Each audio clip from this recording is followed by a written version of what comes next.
So, welcome back to Silmarillion Total War and to another battle replay, and we make a return to a siege battle, which historically has been a little bit sparser in Silmarillion terms, but we have started to see a little bit more in that regard ever since the mechanical finale, really, of Silmarillion development has come about. And this map, CARAS RHUNEDAIN, is the name of it. It's another cityscape style map which have been fairly commonplace across all of these Lord of the Rings Total War videos that I've been doing, and partly because they are more dynamic when it comes to actually being able to play on them, you know, usually using the more dedicated siege mechanics for walls and such does make things a little bit more samey, shall we say, in terms of how, well, there's only so much you can do with that kind of map without putting tons and tons of time into it.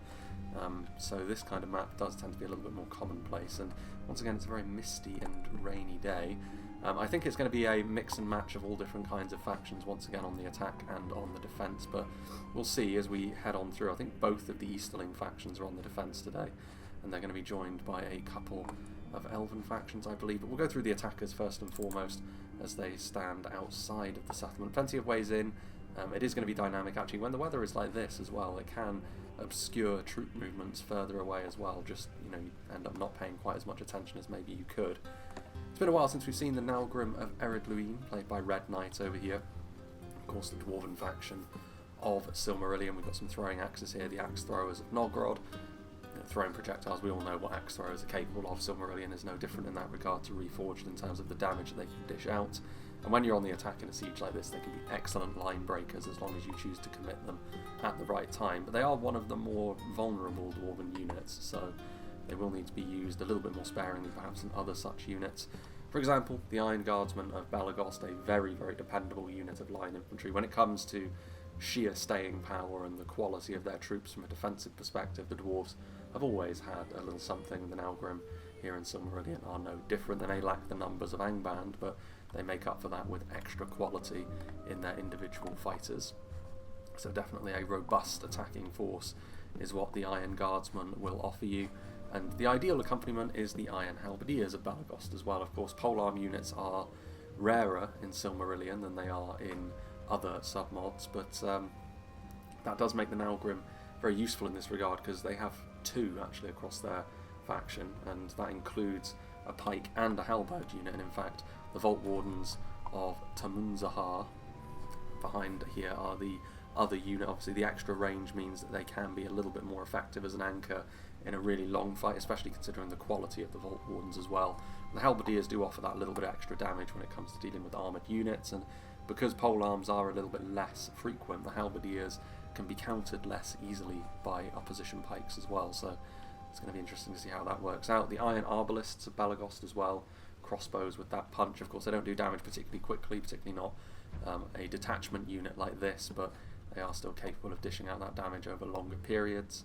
More Iron Guardsmen as well. We've got the Stone Hewers of Tamunzahar, this being of course the shock infantry variant of the pikes that we've already seen.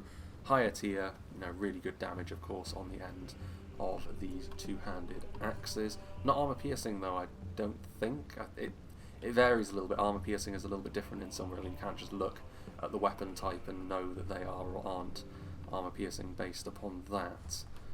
We do have some Iron Arbalists in behind as well. A couple of units of the Dragon Slayers of Azagal, very strong unit of axe and shield infantry. And finally, did see these guys over here as well, the finest of the Dwarven infantry, the High Thanes of the Halls of Pearl. Only 34 of them in a unit, but very, very tough individually. Moving just to the side, they are going to be supported in their advance by the House of Feanor, played by Alexios22, and really another faction which is capable of really high-end infantry power when it comes to their heavier units. Shield Bearers of Halavorn do offer Feanor something which the Naugrim do not have access to, which is human auxiliary units, which are a little bit cheaper, obviously not as high in terms of quality, but it does allow you to have a bigger army, which is always going to be useful when it comes to pushing your way through a defensive position. But the Footmen of Himring here, with the armour upgrade as well, are a fantastic unit of line infantry. In many ways quite similar to the Iron Guardsmen we've already seen, only they have a little bit more finesse about them perhaps than the Iron Guardsmen. Comes with, you know, its own strengths and weaknesses, I suppose. But if you can get them into pure melee, they're going to be a real problem for whoever they come up against. 2 catapults is a big investment for Alexios, but we'll see. I mean, you can set up the artillery on this side of the river and start shooting into the settlement. I mean, bombarding the enemy is something you can certainly do, and ultimately they are manned by footmen of Himring as well, so they do have that going for them, that they can also be used in other ways. The Otorn Mightymo are the highest tier of infantry that Feanor can field, sword and board, so in terms of their performance they're going to be more remarkable from a defensive perspective perhaps, but still very, very tough to bring down. Feanor do have access to good cavalry as well, Riders of the Pass here offering them a little bit of mobility as well as harassment with those bows, but I don't know necessarily how the detachment and the full unit are going to get on within the settlement. It does give them that mobility, but we'll see. I mean, Elven cavalry is always going to be fairly expensive. Defenders of Aglon, the two-handed sword variant of the Footmen of Himring just in front of them. Obviously a very strong unit of two-handed elves, and then also we've got the Accursed of Alqualonde, which effectively are just a stronger version of the unit just in front of them because they have the Relentless trait. They can't be staggered. Very, very high damage potential. No shields though, so the defenders will be hoping, I'm sure, to try and make use of missile troops. There's also some more Footmen of Himring over here as well, ready perhaps to support another one of their allies, the House of Fingolfin, who share quite a lot in common with the House of Feanor in the sense they have the human auxiliary units. Herdsmen of Hithlum first and foremost among them here. Not a huge amount of ammunition, but decent in melee as well once they are allowed to get in there. A good all-rounder unit, which is not too expensive. Obviously Fingolfin have far stronger combatants both at range and in melee, but a good healthy mix here.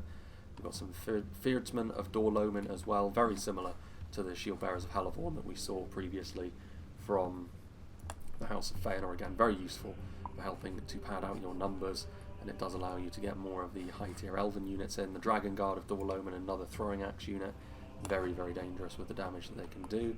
Plenty more of these Feardsmen as well, and there's probably some units hidden in and amongst the trees, I would suggest. It looks like a more human-leaning House of Fingolfin here. We've got the mighty Sons of Húrin, obviously fantastic damage on these guys.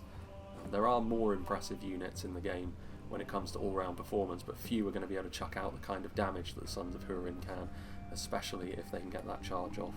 And then the more Feardsmen as well, so probably a few more Elven units skulking around here somewhere as well. And then, oh, for God's sake, my mouse is on the way out, it would seem. There we go. Grey Elves of Mithrim are the fourth faction on display today, maybe a little bit less heavyweight than all of their fellows on the attack today, but they do have certain other things going for them. Sentries of Mithrim are more of a standard unit of spears, still an Elven spear, so they are still going to be pretty decent, but it's the archers really where Mithrim really come alive because of the extra range that they have, the damage that they're capable of doing at long range as well. If they can set themselves up nicely around the defenders, they could be in for a good time of it. The Elves of the Twilight Hearth are the heaviest unit of archers that they have, also capable of chipping in melee as well. Sword Bearers of Mithrim, the line infantry unit that they have, of course not quite as effective as the Feanor or Naugrim offerings because of their lighter armour perhaps, but still, in pure melee terms, they're still effective. The Human Guildsmen of Androth, on the other hand, we've seen them pretty much every time Mithrim have taken to the field, and pretty much every time as well. They've been very effective with the level of damage that they're capable of chucking out. The Scions of Tuor, meanwhile, again a smaller unit, very damaging, but also, as far as a bodyguard tier unit goes, pretty vulnerable. Every time they've been on the field, we've not really seen them because they're a small enough unit and they do tend to peter out pretty quickly. We'll see if they can leave their mark this time with those hammers that they wield. And then we've got some bannerets of the Hithershore, aggressive unit of lance cavalry. Can they be used effectively in this kind of battle? We shall see. Moving on to the defenders then, starting off with Nifredir the Shadow Hunter. We're seeing the battle from his perspective today. Playing as the House of Ulfang, one of the two Easterling factions on the defence. The Scouts of Lothlin are here. Throwing projectiles going to be key for Ulfang here. I mean, when they're on the defence, they can be sure that they should be able to utilise them reasonably effectively, and especially against the slightly lighter forces of Mithrim, that should be useful, but of course the extra range on those archers is going to be a problem for the extremely lightly armoured Lothlin units. We've got the Nomads of Lothlin as well, horse archers. We'll see if they can use their mobility, but they've got to be careful of those bannerets that are on the other side of the bridge into the settlement. Foragers of Lothlin as well, so more throwing projectiles. Ulfang do have access to some decent, stockier units that they can use on the front line, and the Thanes of Ulfang should be fairly ideally placed for going up against the slightly lighter Mithrim units with the damage that they can do with those axes. Tribesmen of Lothlin, we've got the Fangs of the Faithless as well, not a particularly gifted long-range faction, Ulfang, but the Fangs of the Faithless are pretty decent when it comes to soaking up punishment from afar. They're not particularly damaging in melee, it must be said, but still a decent force to be reckoned with most of the time. Marauders of Himring with their throwing axes, more of the nomads. We've got the Ulfsarks, a berserker class unit, small in number certainly, but very, very damaging once they get going. And then we also have some more foragers. The House of Boar, we're starting to get into the other Easterling force, maybe a little bit more well-rounded in terms of their defensive abilities, but maybe less options when it comes to dealing really high amounts of damage like Ulfang can do. Skirmishers of Thargallion, another throwing projectile unit. Really nice looking unit, the Amberona Honor Guard, I think, and a more defensive bodyguard unit perhaps again, but still good damage off those axes, and defensive prowess is going to be very important when it comes to digging in to some of these defensive locations. Wanderers of Thargallion, going to be using those bows. A ballista as well, with the Mace Men of Lothlin manning it, exactly the sort of thing which could be useful in sniping out those Feanor catapults. Again, Clan Guard of Thargallion and Halberdiers of Thargallion, the slightly bulkier front line that the House of Boar can field, and obviously Halberdiers, the same thing applies to them. Like I said about the Dwarven phalanx units, we haven't seen a great deal of them from the attackers other than from the Dwarves, so the House of Boar could be onto a winner if they really bulk things up over here with them. Scouts of the Tree from Gondolin, Panthan of Barsoom playing as them. Slinger units can always be dangerous, of course. Captain Gervais playing as the House of Boar, before I forget.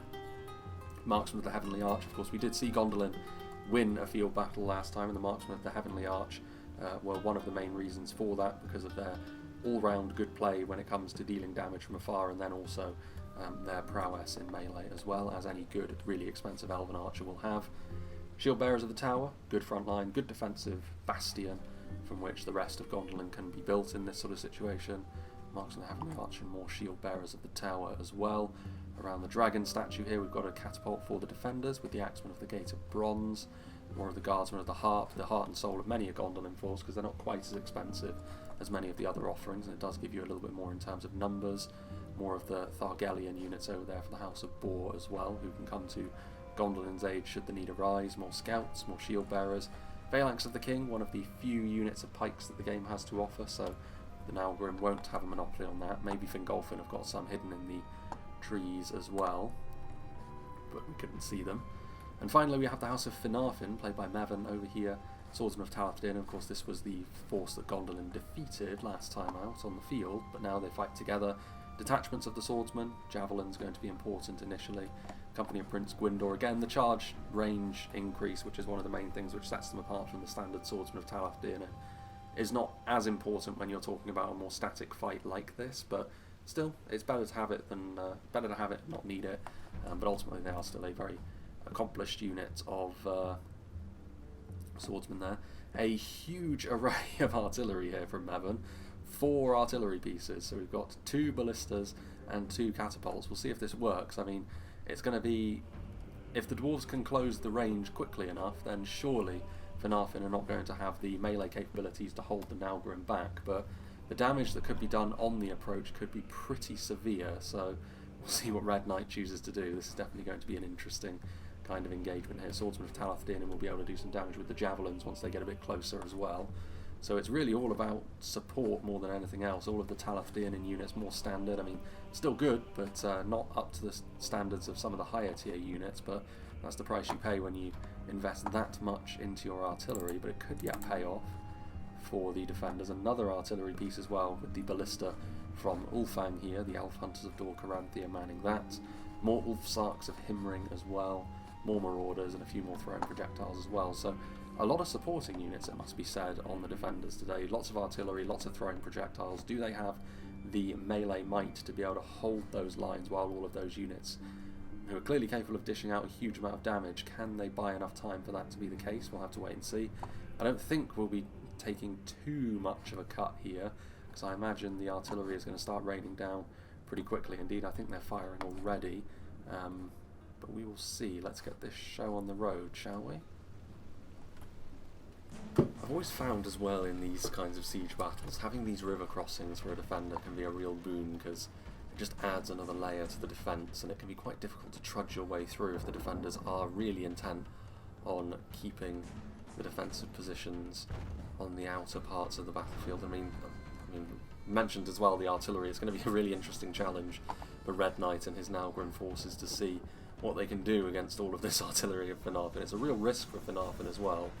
Maybe less than it used to be, considering the artillery crews themselves can actually chip in melee, but you still need the artillery to do a lot of heavy lifting if you're going to bring 4 pieces of it, although Feanor have brought 2 of their own, so they're not exactly skimping on artillery from an attacking perspective either. Under normal circumstances, the Dwarven resilience is such that they can take an awful lot of punishment from afar, but artillery, of course, is a different ballgame entirely. These javelins as well. I don't think the swordsmen of Talathdin are armour-piercing javelins, mind you, but they will still be a problem. The damage that they can do on the approach, I mean, that's where the Dwarven resilience will start to come into its own. Many of them continue to take more damage as the ballista manages to snipe out another of the Iron Guardsmen. Feanor have this bridge as a possible way forwards. Stalkers of Thargallion as well. The artillery seems to be waving off, however. Interesting to see how the attackers decide to approach this one. And the defenders also got the small matter of another defending artillery piece from the House of Boar. Going to be trying to take pot shots at Feanor, who seem to be moving some of their forces across maybe to help out Fingolfin. More of these Lothran units as well. I mean, of course, the Easterlings used to be a single united faction. Now, it's been a while since they split off into the House of Boar and the House of Ulfang, but here they are reunited with their expanded rosters. And they do complement one another quite well. Ulfang with their savagery and damage, throwing projectiles. House of Boar with their slightly more solid front line. Both of them with decent numbers as well. We'll see if that's enough. It does seem to be that for the moment it is Finarfin and the Naugrim who are the ones facing off against one another the most, although even over here things have quieted down a little bit. Moving back several pieces of the artillery, maybe just taking some initial pot shots and then perhaps moving them back to the final stands. Heavy artillery presence late on when there's only 1, possibly 2 choke points left to defend could be a real match-winning move, but obviously it does mean that the earliest parts of the game might be a little bit more painful, especially considering the slightly more lightweight, slightly less numerous nature of the Finarfin army as it stands. Swordsmen doing their thing.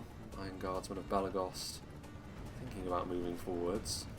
Ballista now starting to take more pot shots once again as the Swordsmen of Talathdin move into the side of the Iron Guardsmen, but reinforcements will be forthcoming momentarily, surely. A few more javelins coming in, some ships off in the distance there in the river. The Iron Guardsmen, I mean, their abilities in melee as well are going to be superior to those of the swordsmen, surely. Dwarves forcing Finarfin back. See what Methven wants to do about that. Meanwhile, over here, Fingolfin and Feanor stacking up, ready to attack. Here come the Fearsmen of Dorloman. I mean, this is a fairly intimidating defensive position, but it's also wide, so as much as you have the terrain disadvantage and there are going to be projectiles and it's a decent defensive position for the infantry as well, you do have enough surface area to try and use numbers as the attackers here to your advantage. Wanderers of Thargallion in a good position to start firing away. Fearsmen of Dorloman not the most impressive unit, although they are taking a ton of damage there from those projectiles. And the shields are pointing in the right direction, but maybe the protection from the armour is a little bit lacking if the arrows are able to slay them at this rate. More units shuffling around. I mean, the fact they're on this side of the river with some of their units and they're still sort of moving their units around over there is maybe not the best. Footmen of Himrin moving forward as well. I mean, that's a high quality unit, but they need numbers. You have other units from Fingolfin moving across as well. We also have the beginnings, perhaps, of Mithrim starting to put the defenders under a little bit of pressure as well. Obviously, archery is the main way in which they're going to be able to do that. Their heavier archers being the ones to get sent forward first, interestingly enough. Riders of the Pass as well, a detachment, as well as a regular unit of them. Feanor seem to be, I mean, if they move over and support the dwarves with anything as well, which I think they were, their catapults are moving over here. So yeah, looks as though Feanor are sort of foregoing launching their own attack across that bridge and are instead going to be acting as a bit of a supporting force for all three of their allies. Meanwhile, point blanking with the ballista, Swordsman of Talath-Din, not in an ideal engagement here, but I mean, the dwarves are going to continue to take damage the longer that they loiter.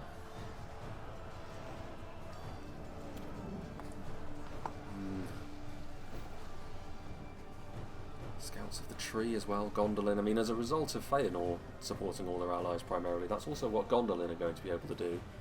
And the Scouts of the Tree, of course, unlike the Swordsman of Talath-Din's projectiles, they are armour-piercing, albeit very low base damage, so if they can get continuous fire into these Iron Guardsmen, that will be a good thing. As the Iron Halberdiers move forward, I mean, this, I think, is probably... that's a lot of damage that the archers have done to these advancing units. They have managed to get into melee now. Marauders of Himring will not enjoy being in melee against the Footmen of Himring, interestingly enough. Hailing from the same place, but very, very different, both aesthetically and morally, I guess. Javelins coming in again. So far the defenders have made pretty good use of their ranged units. House of Boar with a reasonably solid front line as well. With halberdiers included, it's going to be a difficult task. I mean, one unit of Footmen of Himring is good quality, but the rest, standard spears, not in enough numbers to buckle the House of Boar's front line. Maybe enough to take advantage of some of these gaps. Wanderers of Thargalion, a lot of their arrows being buried into the dirt right in front of them, but you won't get that much of a better spot to attack these units as they cross the river. And Sentries of Hithlum being pikes, surely they will be public enemy number one. Again, the Scouts of the Tree managing to shoot into the backs of these Footmen of Himring. Moving across over here. Sword Bearers thinking about moving forward, so Mithrim flirting with the idea of beginning their own attack. And they probably should. Two distinct front lines have opened up at this point from an attacking perspective. You always want to keep as many of those open as you possibly can. More javelins coming in again. It's all a little bit scattered. As long as they can keep enough of these units on the front line to keep this attack going, it's not the end of the world for the attackers, but there's a lot of damage coming in from this crossfire. And now we will see the House of Boar's front line get tested. I mean, the pikes should be a decent answer to these units, but it's whether or not they can get situated or not. The House of Boar, of course, have got the advantage when it comes to that sort of thing. Meanwhile, here, the Scouts of the Tree. To be fair, Finarfin do seem to have actually counter-attacked reasonably successfully against the Naugrim here. Again, the support of those slings not to be underestimated. But yeah, Swordsman of Talath-Din managing to move forwards. The Naugrim, maybe the play for them is to be really aggressive and use their full might, as we know that Finarfin in terms of numbers are not going to be able to keep pace because of their composition. Ooh, dear, oh dear, oh dear. Enemy artillery doing damage and your own artillery doing damage to yourself. Not good. If there's one thing that Finarfin cannot afford here, it's to allow the enemy's artillery to be more efficient than theirs. You're going to bring 4 artillery pieces, you can't be allowing things like that to happen. Iron halberds. Good hits though from the catapult, and again stuff like the dragon slayers as well. Axe throwers of Nogrod are another potential banana skin for later in the battle. Over here, Mithrim have now began their assault. Sword Bearers of Mithrim, decent unit of infantry this, but you would back a combination of the defensive unit of the Shields in the Tower and then the slightly more aggressive Thanes of Ulfang to be able to hold on for now. More spears arriving there from both sides. Twilight Hearth taking some hits from the Fangs of the Faithless. Those poison projectiles unlikely to be sending anyone routing just yet, but later in the battle that's the sort of thing which will start to become more of a concern for both sides, of course. These cityscape maps don't have town centres, so rarely is it the case anyway in Medieval 2 that units that return to the town centre don't simply perpetually route until they get engaged again, so it's not really the most impactful mechanic there. Yeah, this front line here of the Halberdiers and the Clan Guard of Thargelion looking very, very solid against this largely human-led attack for the time being. Not too many of those footmen of Himring left, although they have been in a pretty uncomfortable position, and the fact there's still over 30 of them left is not bad. Not bad at all. Now, Sons of Hurin moving forward, I mean, they will be a bit of a problem. I mean, you don't necessarily need that level of quality to be able to deal with something like the House of Ulfang, but that sort of damage and that sort of presence is the sort of thing where suddenly Shield Bearers of the Tower, as solid a frontline unit as they are, they will struggle against the heavy hits that Sons of Hurin are able to dole out. Still, more of these throwing projectiles, getting the Dragon Guard in position, trying to utilise their own throwing projectiles, but the angle is not with them, they're not able to really get huge hits, and we saw the Ballista there, shots coming through from the mist.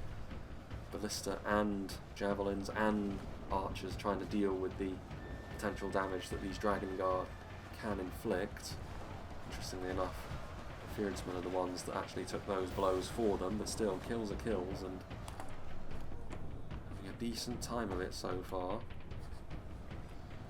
More of a token effort this, I mean, so Feanor are going to send some units down this pathway, but this is all they have over here, one unit of footmen and one unit of shield bearers, which would be decent. It's a decent little force this, but I think the fact that the Halberdiers are here to really help shore things up means that this isn't really going to go anywhere for Feanor, and armour piercing as well.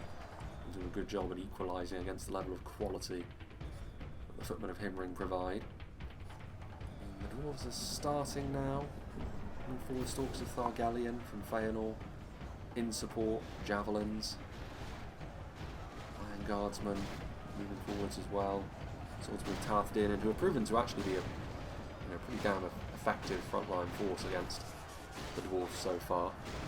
Not surprising necessarily, but we've got the catapult crew now moving forward. I mean, the shield bearers of Ladros do have those hammers, so armour piercing could be on the menu. And that's exactly the sort of thing that you will need against a force like a Naugrim.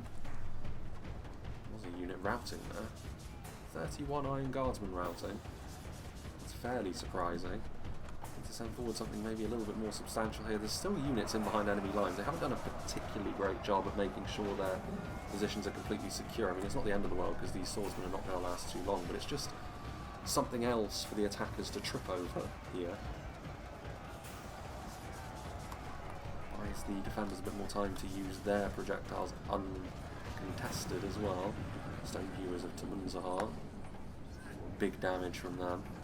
Attacking artillery moving forward. Defending artillery continues to take pot shots.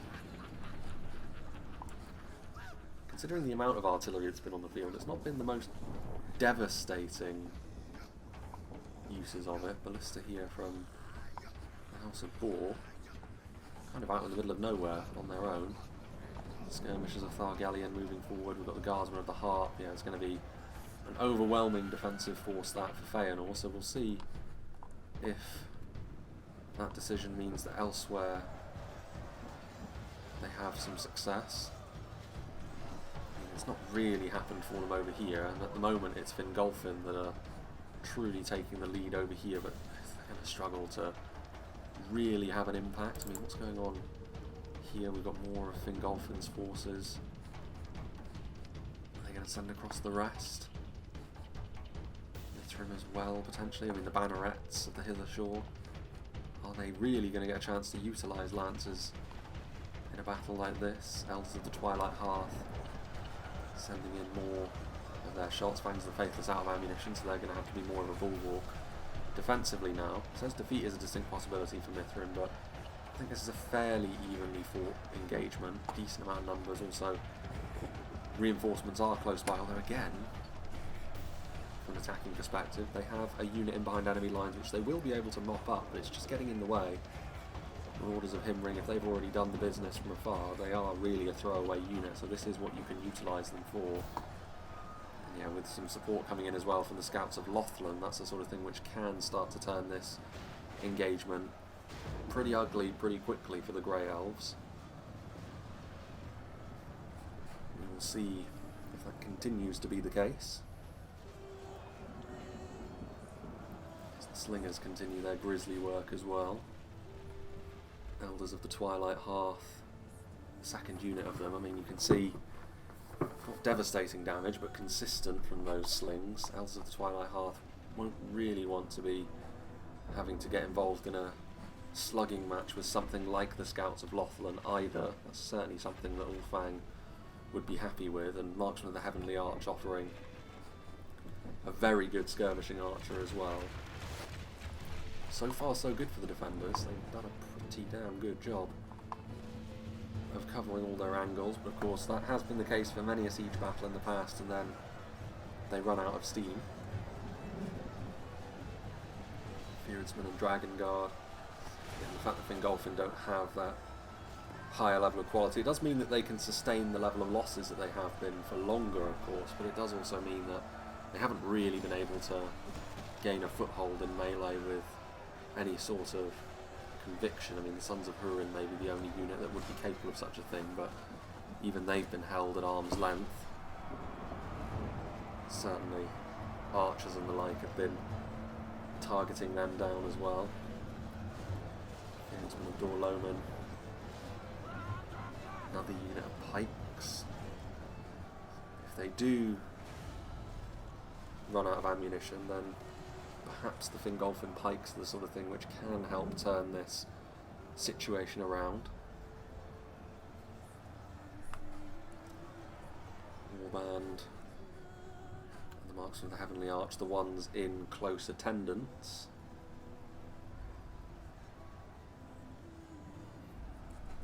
Then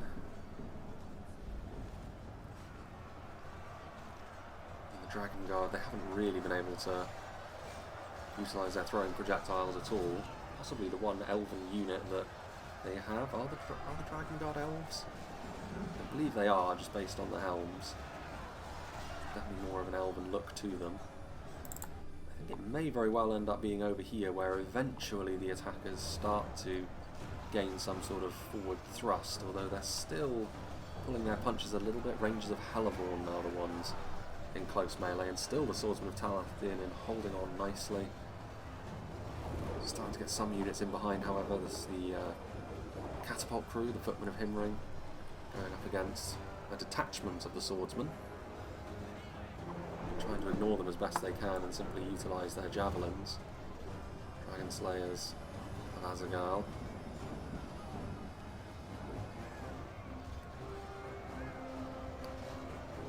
Doing their thing. Swordsman. Still got all of this artillery, Finarfin, still Ballastae. Interesting to see an Ulfang unit over here as well, Foragers of Lothlin. Again, when you see the amount of artillery and throwing projectiles and archers that defenders have, that must tell you surely that they have a little bit less to give in terms of infantry, which is why I'm surprised a little bit, mainly over here I'd have to say, that the attackers haven't been more hyper-aggressive. Bit of extra damage. Dragon Slayers should be exactly the sort of thing which should dominate against a medium unit like the Swordsmen of Talath-Din, but they need to get into melee reasonably quickly. They've got a sort of Far Eastern look to them with that armour of theirs. The Dragon Slayers. Scouts of the Tree won't enjoy being in melee against them either.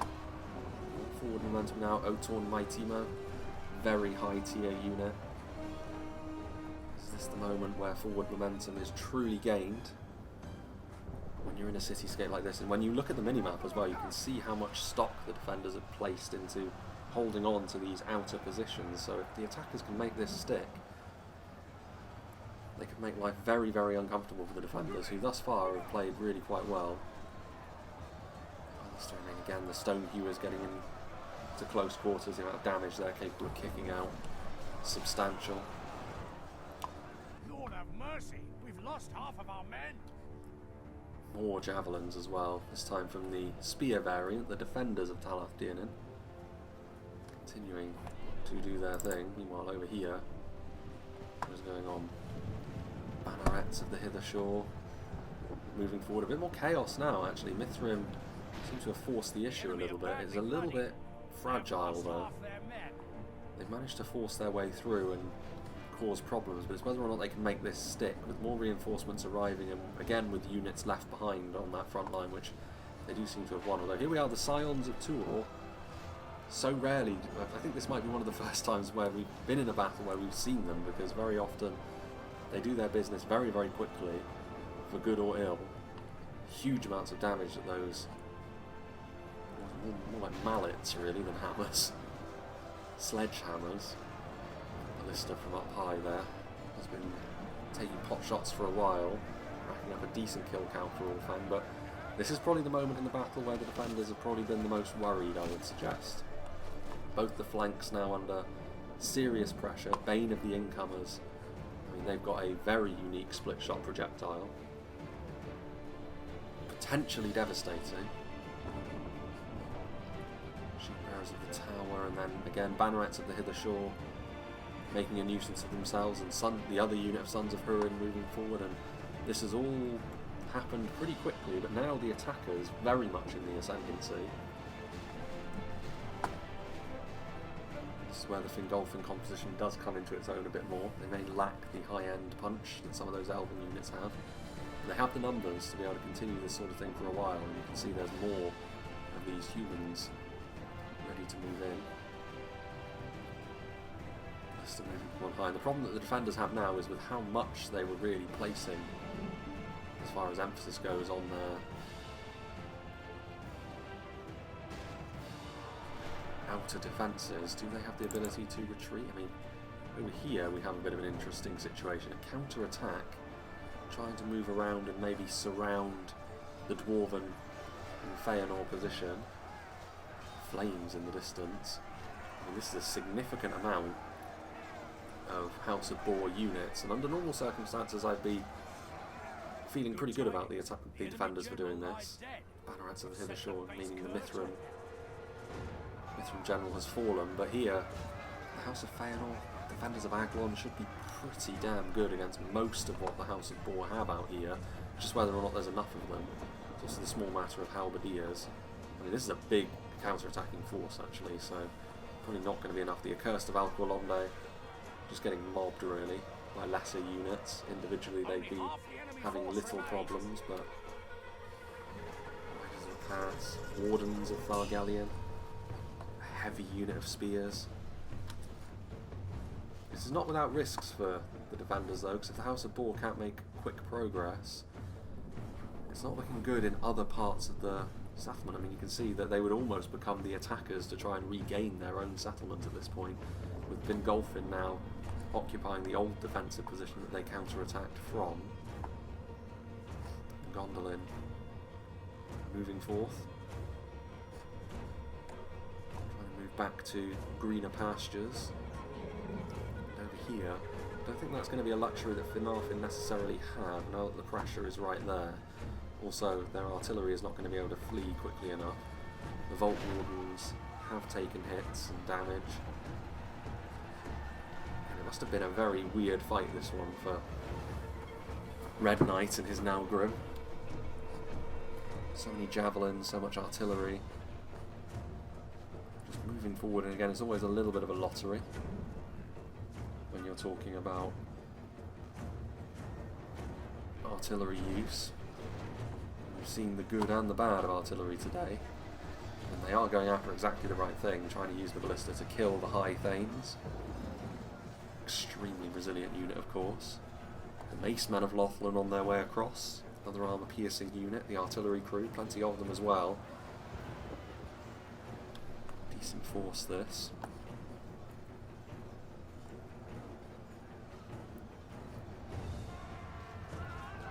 Axe throwers of Naugrim in position as well, targeting the newly arrived units from the House of Boar. I mean, complete surround is of course what the House of Boar are after, so they're definitely focusing a little bit more so on this side of the battlefield now. House of Fingolfin still on the move, still with a decent amount of units available to them, but between they and the Grey Elves of Mithrim, the question is now, what do? Do they move over to try and consolidate with their allies? Do they try and press on and deal with the undermanned final stand at this point? It's a very varied fight, and we're basically at the halfway point. It's anyone's game from here, really. Shield Bearers of the Tower holding on to this position, but they're all alone, which is going to be a problem when you see the slew of Fingolfin reinforcements that are on the way. I think it's going to be over here, though, that, again, out in the open field, skirmishers. Trying to charge in with those Riders of the Pass is a little bit foolhardy, considering these are heavy spears. Doing some level of damage, but not devastating by any means. Rangers of Halavorn out there. Don't know if House of Feanor were ready for this, but their hand has been forced. The Amberona Honour Guard, having to deal with what remains of the defenders of Aglon. I mean, from a Feanor perspective, they couldn't have had really a better unit to try and hold back this kind of counter-offensive. Defenders of Aglon would have been their most efficient fighting unit to try and deal with this.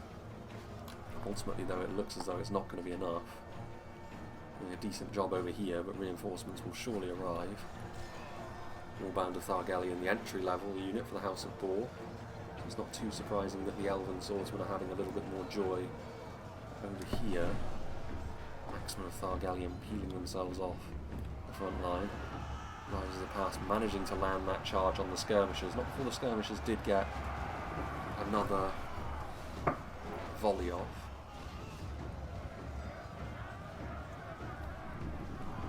Now the Riders of the Pass flee once more.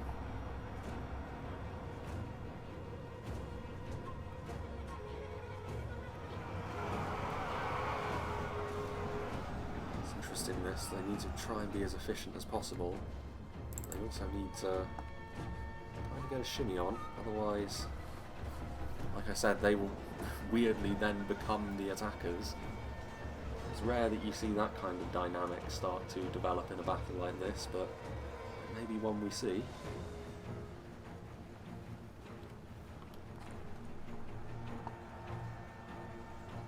Dragon Guard. 71 Sons of Hurin are definitely a bit of a scary force. Are they going to be able to land a charge? Yes, they are, which means they're going to absolutely bisect this unit of swordsmen. Big damage, already shaken as well. A few in the company of Prince Gwindor. This has been a weirdly chaotic fight, like all over the place. You can see that Finarfin have counter-attacked successfully, really, into the Dwarven position. Dwarves having some luck over there. Fingolfin on their way across to probably finally put this engagement to bed once and for all in favour of the attackers, but very, very strange. Considering the limited space to manoeuvre here, maybe it's just the danger from that the artillery caused, and then it snowballed from there into this kind of engagement, but yeah, really quite peculiar.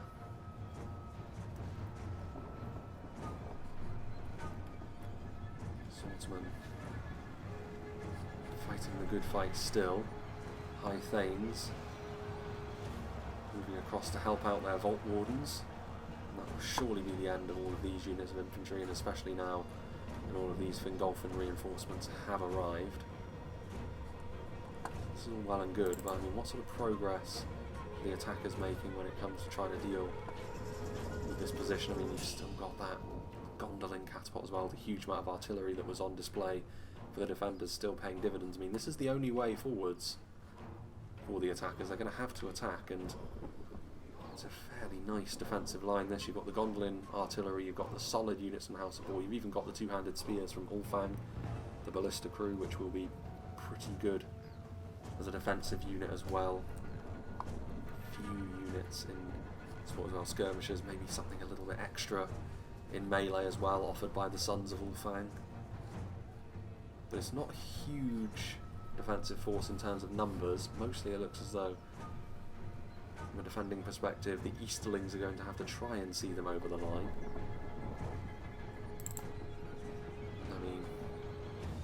here still, the cavalry buzzing around.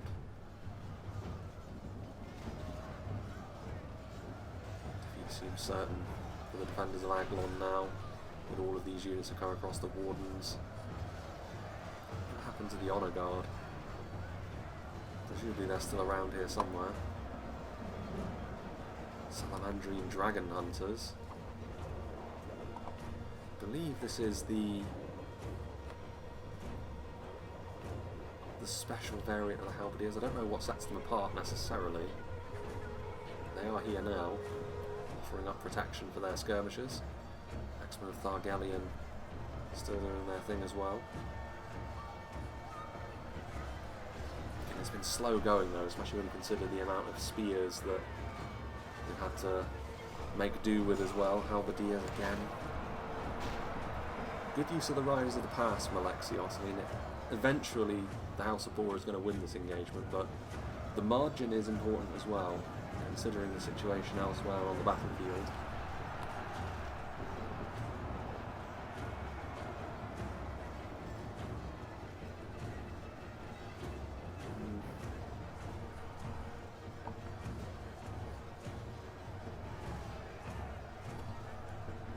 Band trying to zone out what very little remains of the cavalry, but still enough of an annoyance to warrant a response. I mean, I guess the question is now, what do they really do from here? I mean, Fingolfin moving this way, defenders of Talath Dianin were moving over here, maybe to try and link up with their allies, High Thanes of the Halls of Pearl. I mean, all of these Fingolfin units and the remains of the Naugrim, maybe going over here to try and finish off the House of Boar outside of the settlement, before then doubling back and trying to do the business inside. It's not the worst idea, honestly, because with a bit of support, although I think now, the fact that it wasn't a total victory will be disappointing, I think, to Captain Gervais, but I think it is the right move here to not continue to chase. Now, though, is they're kind of cut off. A little bit more scattered now. What was happening over here? What prompted this? Damage is being done. Something over there. Scouts of Lothland? Oh no, there is another way up as well. Two potential pathways. Phalanx of the King and Champions of the Fountain, though. Scouts of Lothland. Now going after the bane of the incomers, and rightly so, because the amount of damage they can do is not to be scoffed at. I mean, there are actually 3 pathways up. I don't know if the attackers will necessarily take all 3, but they definitely need to be taking at least 2. They can't allow the catapult to be effective in any sense of the word. Meanwhile, House of Boar continuing to shuffle away. Halberdiers fleeing, the Sons of Húrin chasing after them, and I think they will catch them as well. Axes raised aloft. Every little helps. Any halberdier that you can kill is one that is not going to be in the defensive line when we get to the final throes of this battle.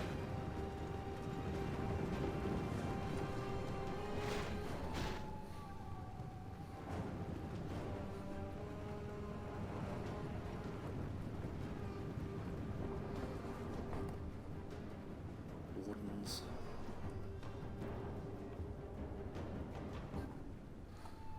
Are they going to try and hold this bridge? Problem is, if they do that, they can be so easily surrounded. It's not the most devastating force in the world either. There's still quite a lot of these regulars. They've got the heavy spears in there. I mean, it's definitely units that they want to save if at all possible, but you can see some problems on the horizon. If the attackers are doing their due diligence, I think some units are turning around in response to this. The sentries of Hithlum in their defensive shape for now. I mean, we are now within the final 10k frames. They have started the attack. They've managed to get to the artillery as well, which is a big blunder from the defenders to allow the artillery to be engaged. It's not the easiest unit to get rid of. That the catapults are now being harried by. The hewing guildsmen are very, very dangerous, and they're being backed up by some more fearsmen, which means, you know, just numbers, sheer numbers. Oh dear, dear. Will they be able to do the business? Clan Guard of Thargelion defeat is a distinct possibility.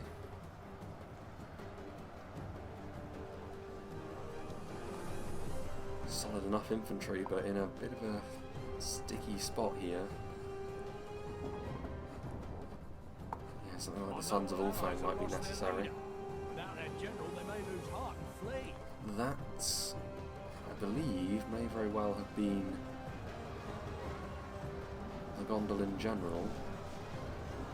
And Champions of the Fountain moving in here. They and the Sons of Ulfang both big damage on them. I mean, Champions of the Fountain will be really, really good against the slightly lighter units that Mithrim tend to traffic in, so they have managed to steady the ship over here.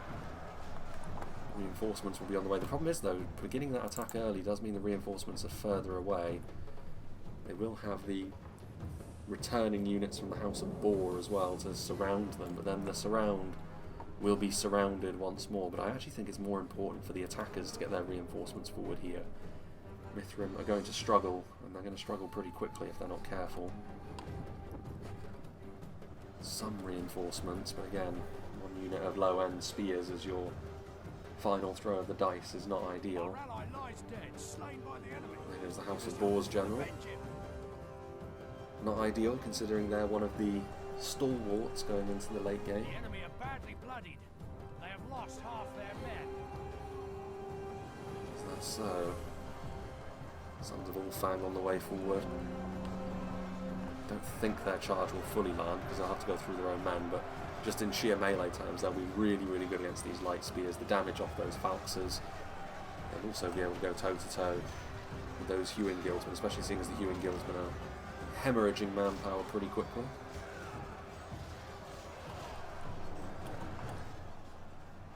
Fearsmen still there. House of Boar. They will get surrounded. Of that there's no doubt, but I don't think Captain Gervais had really any option other than to approach things in this manner, just try and get back into defensive shape.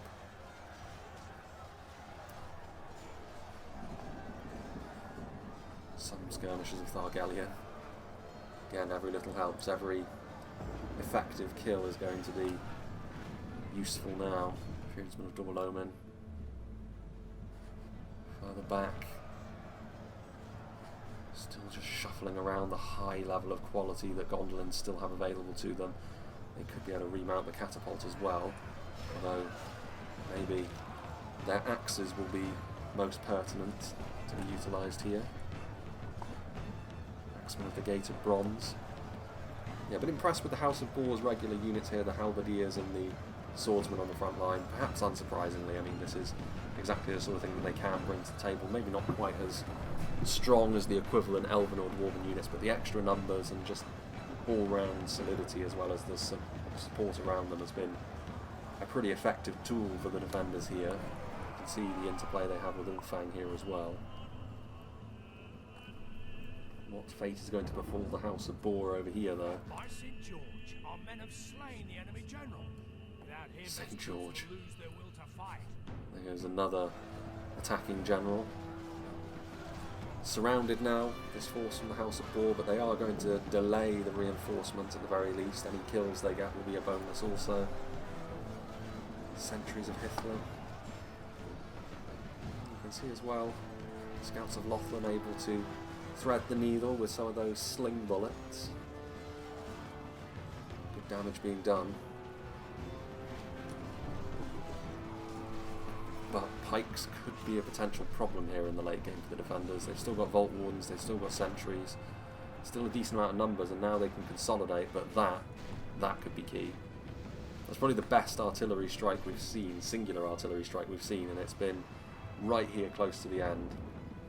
Big damage done to that blob of Fingolfin units.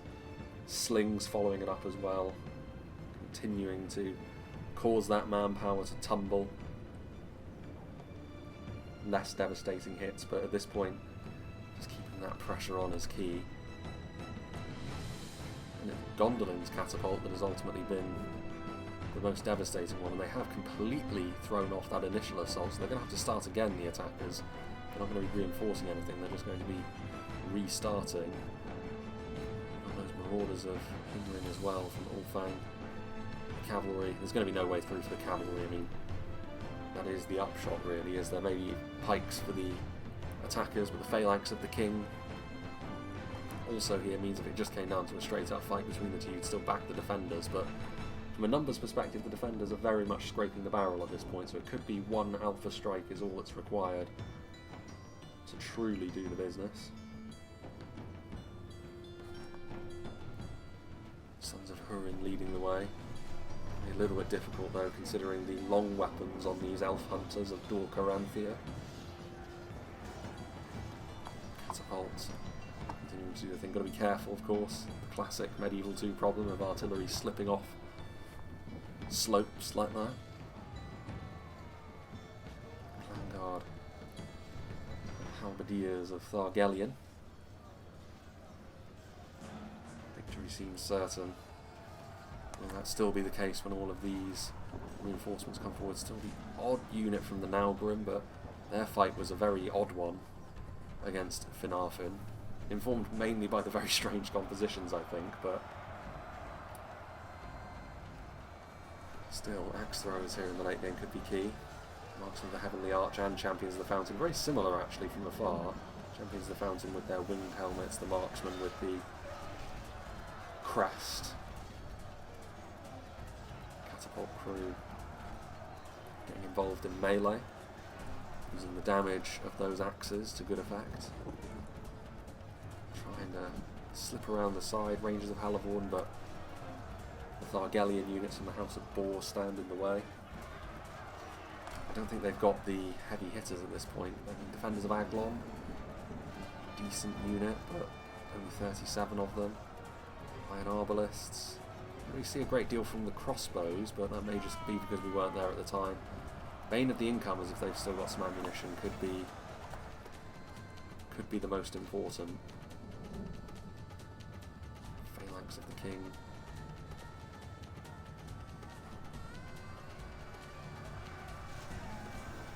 And the Rangers.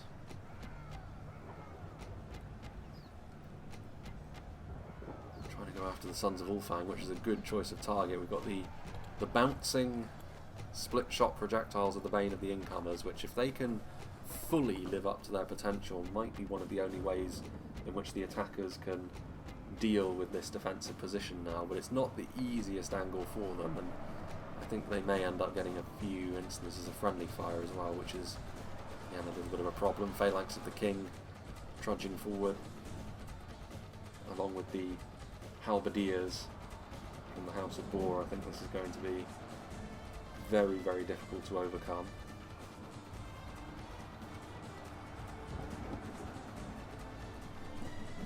Sons of Ulfang. Nothing else really remains. The cavalry and skirmishers of Thargelion are moving around, but I don't know if they'll even arrive in time before this battle is settled once and for all.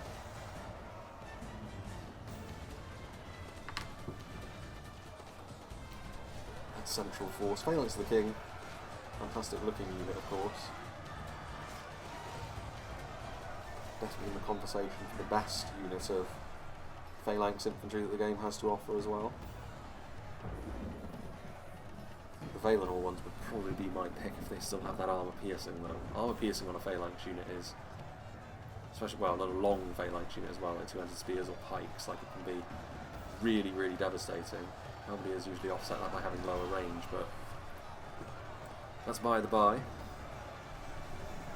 Nice plate armour on them as well. Halavorn doing their best to do a bit of damage, but even if they do, the level of quality that they're faced with at this point, 26 Sons of Hurin, having to fight uphill, mind you. They at least can keep pace with the damage. Now we must send his men running. I St. George, our men have slain the enemy. Well, there we go. Without him, his troops will lose their will to fight. The full audio files are still active in Silmarillion. All of the vanilla Medieval 2 stuff, that most of that gets has been cut out of many Third Age instances of Lord of the Rings mods, I think, because again they make references specifically to St. George and Saracens and things like that. It's been a while since I played Vanilla, a long time actually since I played Vanilla Medieval 2 though, so it's kind of nice to hear that. Prince Gwindor. A very small force that's going to surround and start harassing the bane of the incomers, who are wavering actually in the face of them. That's what remains of Finarfin. It's time to press the attack. I'm always in favour of weird and wonderful army compositions, and that was certainly the case from Nevin today. Vault Warden's broken and fighting to the death.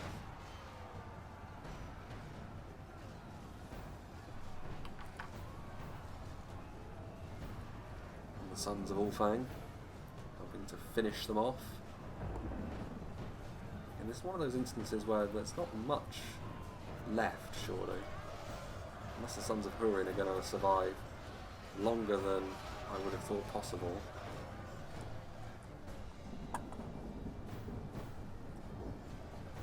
And I guess it must be the stuff like this Dragon Guard unit as well. Never able to truly utilise their threats. Very clear phases to this battle though.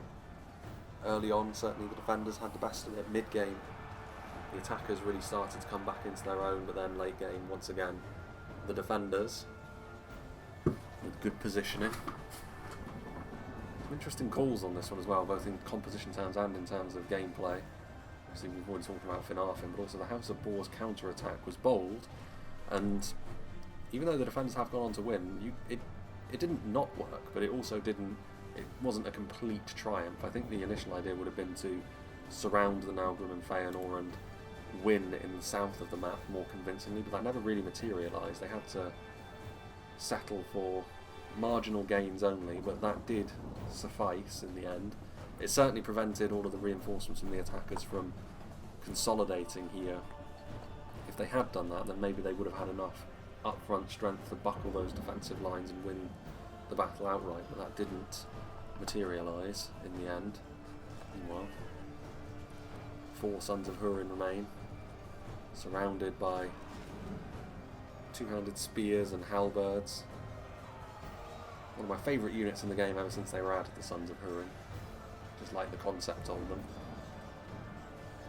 The best that humanity has to offer. Ooh, he slid down the hill.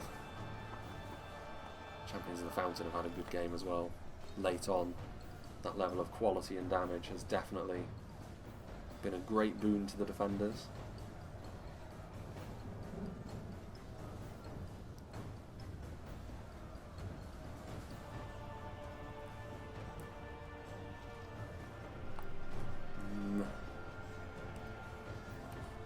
X-Men of the Gate of Bronze. X-Men of the Heavenly Arch.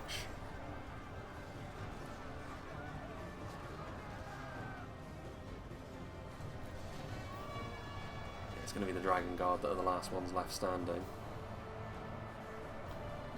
Putting up a decent fight of it in the end, although maybe the Sons of Hurin will be the last, considering this rather weird situation we have going on with them.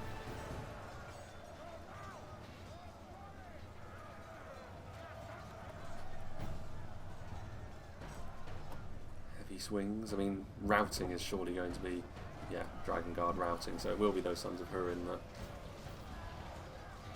live to see the end. Overkill perhaps, getting even a little bit of friendly fire, amusingly enough. Our men are winning the battle. If we continue like this, we will smash the enemy. Indeed. 6% the difference, which seems about right. And it was on a bit of a knife edge at one point. Late game though, the defenders eased into the lead and there was no danger of them ever surrendering it after that point.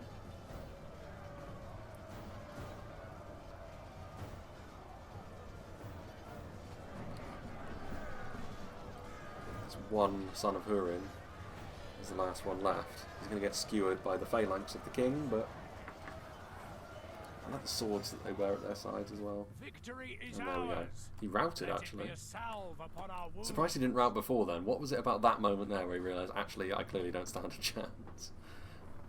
he just wasn't thinking up until that point. But yes, big thank you to, I believe it was Lord of Belagos actually that pointed me in the direction of this one that was posted up on the Silmarillion Discord from the perspective of Nifridia the Shadow Hunter, so thank you to him as well for posting this one up there. And yeah, I think a worthy victory this for the defenders. They set themselves up well early on. They responded well also to the situation turning against them a little bit, and in the late game they kept their cool and did very well. From an attacking perspective, it's kind of hard to know what to suggest that they could have changed, really. I think it was a weird situation with compositions, and then certain things happened that they had to react to. Late game, maybe their reinforcements just got pulled too far away as a result of doubling back to deal with the House of Boar on the outer sections of the city. You could say they maybe should have made a beeline straight for the town centre and set up a rear guard to deal with that force from the House of Boar, because it wasn't really the best, as we saw. It was only really some basic spears and some heavy spears that were left. Maybe that would have made the difference, but they would have needed to get quite fortunate, I think, because of the presence of the catapult, because of the really high-end units that Gondolin still had, the solidity of the House of Boar, the damage from the House of Ulfang, all of that stuff. I think it would have been tricky, but maybe that could have made the difference. Speaking of which, what did the damage for the House of Ulfang? Marauders of Himring doing very well. I imagine it's actually probably the rank and file projectiles that probably were the most impressive. Sons of Ulfang got involved late on, helping out with their damage. Foragers of Lothland, so yeah, good amounts of kills in these guys. I mean, we saw the Ballista as well, taking those long-range pot shots. Huge amount of artillery on display in this battle. Varying outcomes for all of them. I would suggest that maybe the 2 catapults from Feanor really didn't work out. The 4 artillery pieces from Mevin, as much as I enjoy seeing stuff like that, I don't think it worked out for him either. But certainly the catapult from Gondolin, and I would say probably the Ballista from the House of Ulfang as well, did. So, law of averages, a lot of money dumped into those artillery pieces, but both sides gained and suffered from that as a result, I think.